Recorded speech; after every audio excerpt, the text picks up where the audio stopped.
வரும்போது அது இந்த வண்டி மாடு வந்து நம்ம பையன் வண்டி மாடு கடை போனதெல்லாம் சொல்லி அடி வாங்கி வைக்காத. ஐயா வரவல்ல பொறுக்கித போல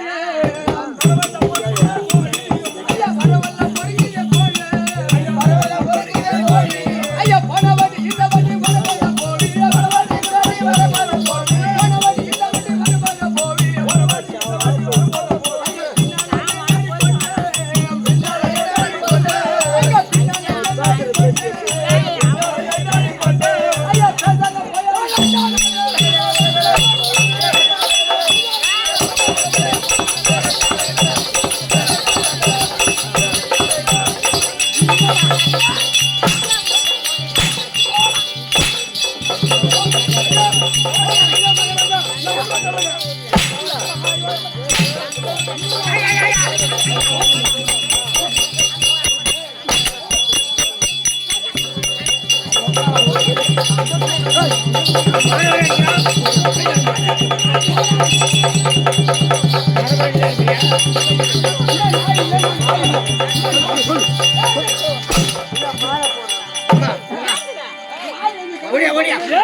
கம்ப்ளைண்ட் போயிடலாம்.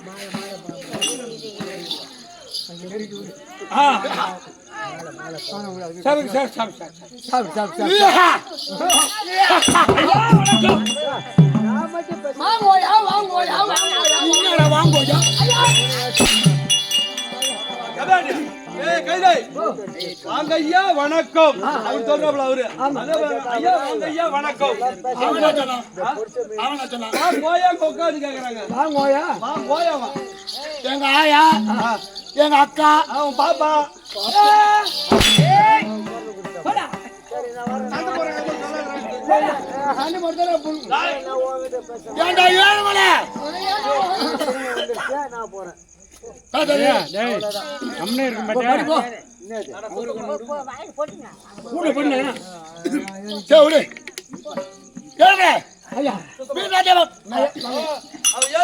சுத்தம் பாருங்க.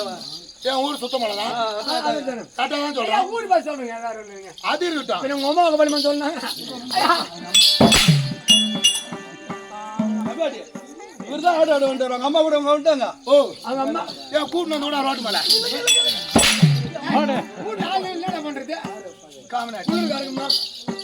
அவனை கூப்பிட்டு அடி வரமாட்டான். நாய் வந்தா கறிங்க நாயா நானு ஒண்ணு சொல்ல நான்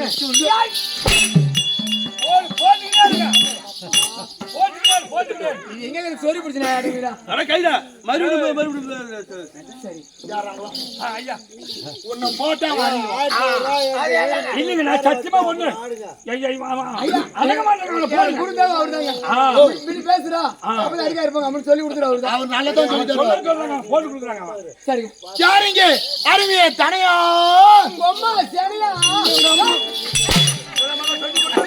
கைடை கைடை அவங்க அம்மா சனியா இருந்தா பொறுத்து வந்து வந்துட்டா அவன் பாப்பா ஒண்ணுக்கு இது பாரு அது சனியா இருந்துன்னு கேட்க சொல்லு அவனை தட்டு பாருங்க எங்க பாதரா நீ குடுக்குற சம்பளத்துக்கு எங்க அம்மா எங்க பாப்பா எங்க ஆயவங்களை கூட்டு வந்து விட முடியும் அதெல்லாம் தனி சம்பளம் தனி சம்பளம் விடுவோம் ஐயா வீரமுத்து தானே வீரமுத்து தானே எத்தி வாட்டி வார்த்தது 2 குடி சாட்டையில ஈத்து 3 வாட்டி வாச்சாச்சுங்க அவர் போய் போய் சாப்பிட்டு ஒரு அப்பா சமீபத்தில் எப்படி இருக்கும் இத பெருத்து தேவ சபை லட்சுமி ராஜ்யமரிய சபை மாதா பிதா குரு அதான் தெய்வம் தாய் தந்தை மார்களுக்கும் உங்கள் இருவருக்கும் இதை சிறிய ஒரு நாளை பார்த்தால்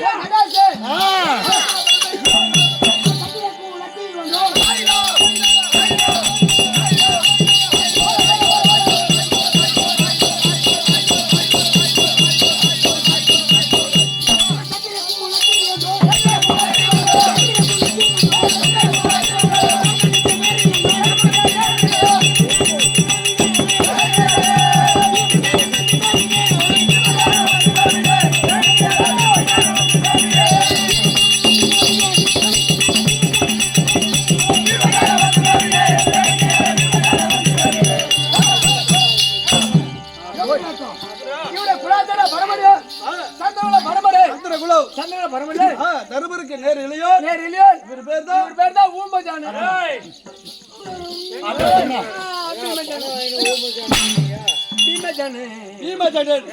பீமன் இந்த புத்தி உங்களுக்கு போடி ட்ரைனிங் எடுக்கிறேன்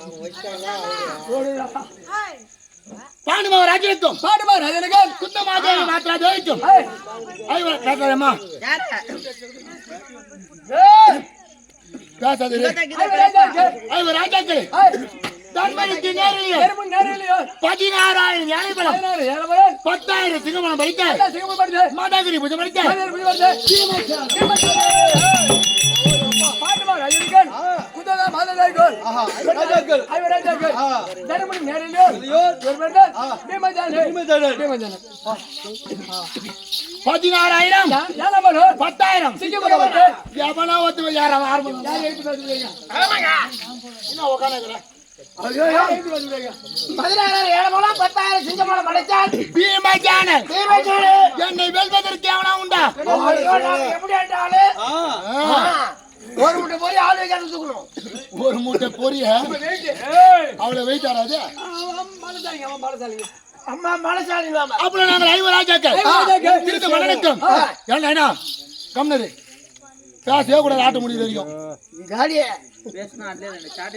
திருத்த வணக்கம் வணக்கம் 100 பிள்ளைகள் மொத்தம் 105 பேர் முதலாவது கிருபாச்சாரி இரண்டாவது துரோணாச்சாரி சகல விதமான கல்வியை பயின்று வந்தோம் அப்படி பாடக சாலையிலே கல்வியை பயின்று கொண்டிருந்த போது நான் கேட்டேன் தில்லியா கட்டாமருக்கு இதை தெரு வழியா விளையாடுறீங்க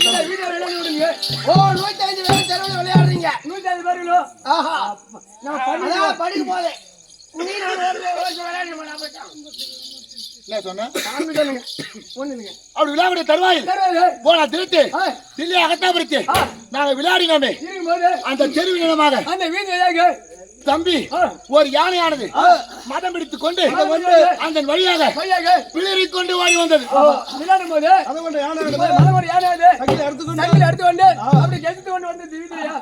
இந்த யானை வருவதை பார்த்து துரியன் முதல் விகரன் வரை 100 பேர் சென்று அக்கம் பக்கம் எந்தெந்த வீடு இருந்துச்சோ அனைத்து வழியில சென்று உள்ளே புகுந்து கொண்டார்கள் பதுங்கினார்கள் என் அண்ணன் தர்மன் என் தம்பி அர்ஜுன் நகல சகாதரன் இவங்க 4 சென்று ஒரு வீட்டில் நுழைந்து கொண்டார்கள் அந்த யானை நம்ம சாவடிச்சிருமே அப்ப அவங்க 4 பேர் சேர்ந்து ஆள் வீட்டுல படினாங்க ஆனா அந்த யானைக்கு நான் பயந்தனா கிடையாது. காரணம் என்ன? எதிர்த்து வரக்கூடியது ஒரு யானை. ஆனால் நானும் 16,000 யானை பலம் 10,000 சிங்கபலம். அந்த ஒரு யானை நம்மள என்ன பண்ண போகுது அப்படி என்று அந்த யானைக்கு நேராக சும்மா எதிர்த்து நின்று அந்த யானையா இந்த பீமனை பாக்குறாங்க என்ன பண்ணத பாக்குறாங்க நிமிர்த்தி கொண்டு நின்று அப்ப அந்த யானை கிட்ட வந்தது. கிட்ட வந்த உடனே அது முன்னே விட்டு பின்னாடி பிடித்து கடலை சொல்லிட்டு பூமியில அடித்து மேல தூக்கி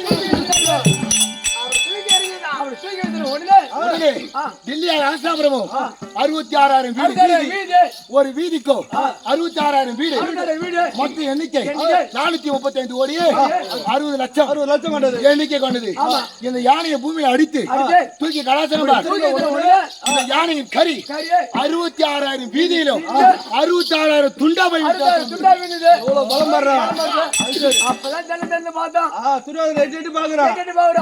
இந்த யானைக்கு அந்த கேக்குறாங்க என்றால் இந்த பீமன் நம்மள ஊரோட விடுவானா விட மாட்டோம் சொன்ன மாதிரி துரியோதனை பார்த்தோம். அடடா இந்த யானைக்கு இந்த கதியா இவனை உயிரோட விட்டா நமது நாட்டுக்கும் நம்ம விட மாட்டா உயிரோடு நம்ம 100 பேருக்கும் நம்ம நாட்டுக்கும் என்னைக்கா இருந்தாலும் இவனால் தான் அடி. அப்படி என்று எப்படியாவது ஐவராத்திரியை மடிக்க வேண்டும். நடக்கிற வேலை நச்சுமலை நாட்டினார். குளிக்க சாத்தி குருவச்சி நாட்டினார். படுகிற அறையில் சாப்பிட சாப்பாட்டுல அனைத்து சூழ்ச்சியில் இருந்தோம். மாமன் கோபாலக்கான அறியலாம் தப்பி படித்தோம். மீண்டும் ஐவர் ராஜாக்களை மடிக்க வேண்டும் என்று என்ன செய்தார்?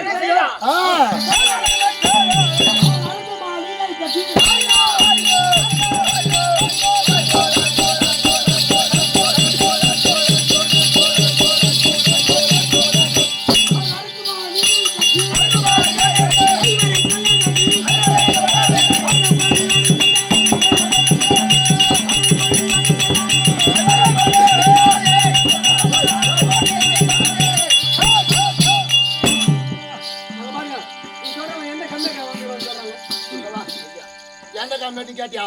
அவன் கேட்டு போறாங்க. அவன் அந்த உர போற கமிட்டி அவன் பாரு நீ போடா. அதான் வந்துங்க.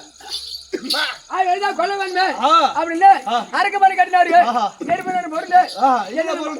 அரக்கு அரக்கு மெழுகு குங்குமம் சரவத்தி கெந்தகம் பெட்ரோல் வெடி உப்பு இத பார்த்து அரகமாலை இருக்கணுமே அப்படின்னு அரக்கு மாதிரி கட்டினாரு. பாரனா சருகாமி பாலகாலம் என்ற இடத்தில் சந்திர மௌலீஸ்வரர் ஆலயம் உள்ளது. அதன் அருகாமையிலே கங்கை நதி ஓடுகிறது. கங்கை நதி அதிகாமே கனகச்சிப்பை வைத்து துரியோதனன் அரக்கு மாலை ஏற்படுத்தி ஐவர் ராஜாக்களையும் தாய் குந்தமாதேவியும் குடிமாக விட்டான். இந்த சூழ்ச்சி கனகச்சிப்பை மூலம் அணிந்து பிறகு புரோசனையும் அங்கிருந்த 5 வேடுவர்கள் விகாரி வருடம் கார்த்திகை மாதம் பூரண அமாவாசை ஜோதி 12 நாளைக்கு அந்த அரக்கு மாலைக்கு நானே தீ வைத்துக் கொண்டு என் தம்பிமார்களையும் என் தாய்மார்களையும் தோல் மீதும் மார்பீடும் சுமந்து கொண்டு சிலங்கப்பாளையம் வழியாக இடுமாவனம் சென்று இடுமாவனத்தில் ஒரு பெரிய வட்டப்பாறை நித்திரை கலையாமல் அவரை நிறுத்தி விட்டு காவல் புரிந்து கொண்டிருக்கிறார். சென்று வட்டப்பாறை கிடைச்சிட்டு வச்சு காவல் புரிந்து வந்தார்கள். காவல் புரியக்கூடிய நேரத்தில் ஒரு அழகான பெண்மணி என்னை பார்த்து ஆசைப்பட்டு மன்னவா கண்ணாடா உன்னை நான் காதலிக்கிறேன் என்னை திருமணம் செய்து கொள் அப்படி என்று ஏமால் ஆசைப்பட்டது.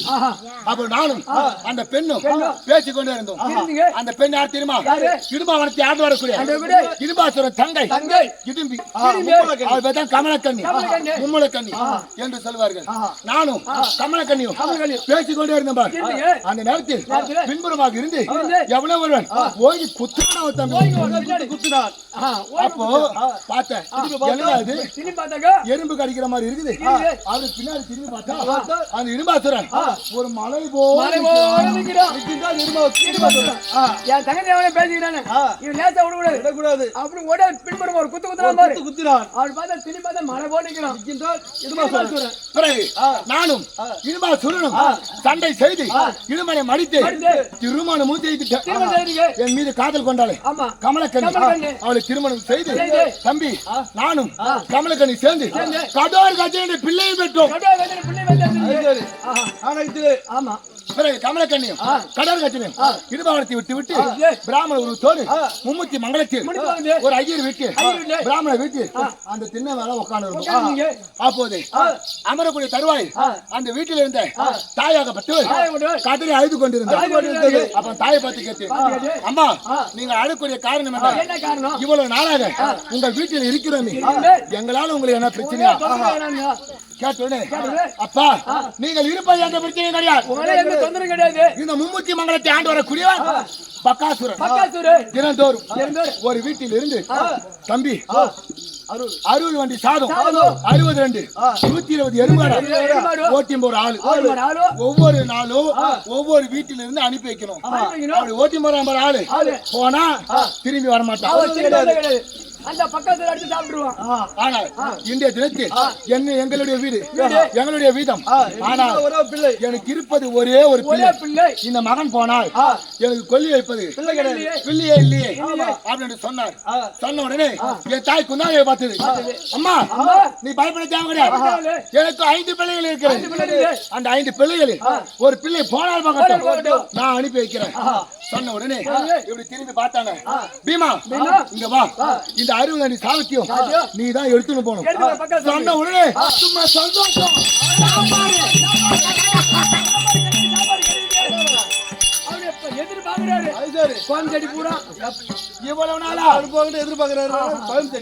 இவ்வளவு நாளா சாப்பாடு கிடைக்கல, 60 அடி சாதம் கிடைக்க போகுது. அப்ப என் தாய் குந்தாவை பார்த்து, ஏண்டா 100 பிள்ளை இருக்கட்டும், எதனா ஒரு பிள்ளை போனா போதும் சொல்லுவாங்களா? சொல்ல மாட்டாங்க. என் தாய் குந்தாதேவி என்னெடுத்து சொன்ன காரணம் என்ன? அந்த இடுபாத்தூரோடு சண்டை செய்யும் போது என் தாய் குந்தாதேவி நேரில் பார்த்தது.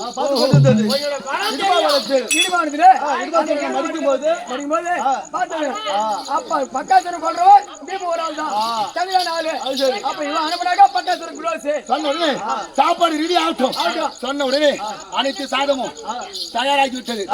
60 வண்டி சாதத்தை ஏற்றிக்கொண்டு இரும்ப மும்முத்தி மங்கலத்தில் அந்த பக்காசம் இருக்கிறானே அதன் எதிரிலே பெரிய வட்டப்பாறை அந்த 120 எருமாடை தரித்து விட்டு 60 வண்டி சாதத்தை குறை நாட்டி மூணே உருண்டையா பிடிச்சிருக்கோம். 60 வண்டி சாதத்தையும் 3 உண்டா புடியாம பரசாலே பாரு. அப்படி சாய்த்து முதல் உருண்டை இந்த சாப்பாடு கிடைச்சது யாரா? என் தாய் குந்தமாதேவி. முதல் உருண்டை சாப்பிட்டு விட்டேன். இரண்டாவது உருண்டை என் மாமன் கோபாலக்கரை நினைத்துக் கொண்டு இரண்டாவது உருண்டை சாப்பிட்டேன். மூணாவது உருண்டை இப்படி கையில் எடுத்து அப்பதான் நினைச்சேன், பக்காசுரம் இல்லனா இந்த சாதனை கிடைக்குமா? கிடைச்சிருக்காது. பக்காசுரை மனதில் வைத்துக் கொண்டு மூணாவது உருண்டை உள்ள போட்டேன். தம்பி உள்ளேயும் போல வெளியே வரல, தொண்டை நேசிக்கிறான். ஆள் வருவாங்களா, நம்மளை காப்பாத்துவாங்களா மனத்தில் நினைச்சுனே இருந்தேன். அந்த நேரத்தில் பக்காசுரன் அதிகாலையில் எழுந்து அப்படி திமுரு விட்டுக்கிட்டு அப்படியே வரான். வந்து கை கண்டாத ஆலமரத்தை கடகரன் ஆட்டி வேரோட புடுங்கி அடி தரித்து நுனி தரித்து நடுகண்ட தெடுத்து பள்ளி வளையணும். எப்படி சாப்பாடு ஆலமரத்தை வேரோட பிடிங்கி அடிமடை தரிச்சு அதை பள்ளி விளக்கலாம். சரி பக்காசுரை மடித்தோம். பாஞ்சாலதாச சென்று பாஞ்சாலை திருமணம் செய்து இன்னையோட 3 மாசம் ஆகுது. 3 மாதம் ஆகிவிட்டது. இந்த வருடம் என் அண்ணன் தர்மன் வந்த செய்தி என்ன? அப்படியா? அப்படி அண்ணன் வர வைத்ததால் தனித்து செல்லக்கூடாது. என் மனைவியாக கமலக்கண்ணி சீக்கிரம் கமலக்கண்ணி தான்